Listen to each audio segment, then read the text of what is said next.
রূপগঞ্জের খবর জানবো। রিয়াজ হোসেন যুক্ত আছেন। রিয়াজ, গ্যাস সংকট নিয়ে কি বলছেন সংশ্লিষ্টরা? সমস্যার সমাধান কবে নাগাদ হতে পারে বলে জানতে পেরেছেন?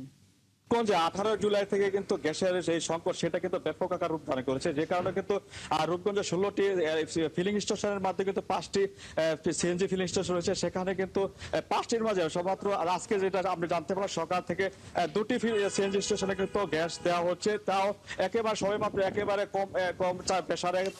তারা আমাদেরকে সিএনজি যে চালকরা এবং বিভিন্ন যানবাহনের চালকরা আমাদেরকে বরাবর আমাকে জানিয়েছে যে 20 থেকে 30, 40, 50 টাকার বেশি কিন্তু তারা গ্যাস পাচ্ছে না। তারা যে গ্যাস নিয়ে তারা বিভিন্ন জায়গায় গন্তব্যস্থলে যাবে, যাত্রী নিয়ে আসা যাওয়া করবে, সেটা কিন্তু তারা পারছে না।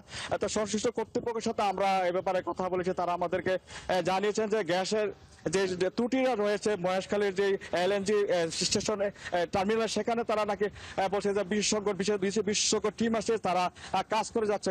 কবে নাগাদ এই সমস্যার সমাধান হবে সেটা কিন্তু তারা আমাদেরকে ক্লিয়ার সঠিকভাবে তারা বলছে না। এবং আজকে কিন্তু আমরা যেখানে আমি ঢাকা সিলেট মহাসড়কের রংধনু ফিলিং স্টেশনে আছি, সেখানে কিন্তু আমি সকাল থেকে এখানে অবস্থান নিয়েছি। সেখানে কিন্তু আমরা জানতে পেরেছি রাত্র 3টা থেকে কিন্তু এখানে গ্যাস সরবরাহ একেবারে বন্ধ রেখেছে, যে কারণে যারা সিএনজি অটোরিকশা চালক তারা কিন্তু তাদের যে যানবাহনগুলো আমরা দেখতে পাচ্ছি যে এখানে কিন্তু ফিলিং স্টেশনের পাশে রেখে তারা বাসায় চলে যাচ্ছে। তারাও একটা আতঙ্ক রয়েছে যে এই সমস্যাটি দ্রুত সমাধান না হয় তার আগে কিন্তু তারা কিন্তু দ্রুত তারা সমস্যায় পড়ে যাবে। তারা আমাদেরকে বলেছে তারা দ্রুত সমাধান চাচ্ছেন। মনে ছিল আমার কাছে রূপগঞ্জের সর্বশেষ। রিয়াজ হোসেন, আপনি সঙ্গেই থাকবেন। অসংখ্য ধন্যবাদ।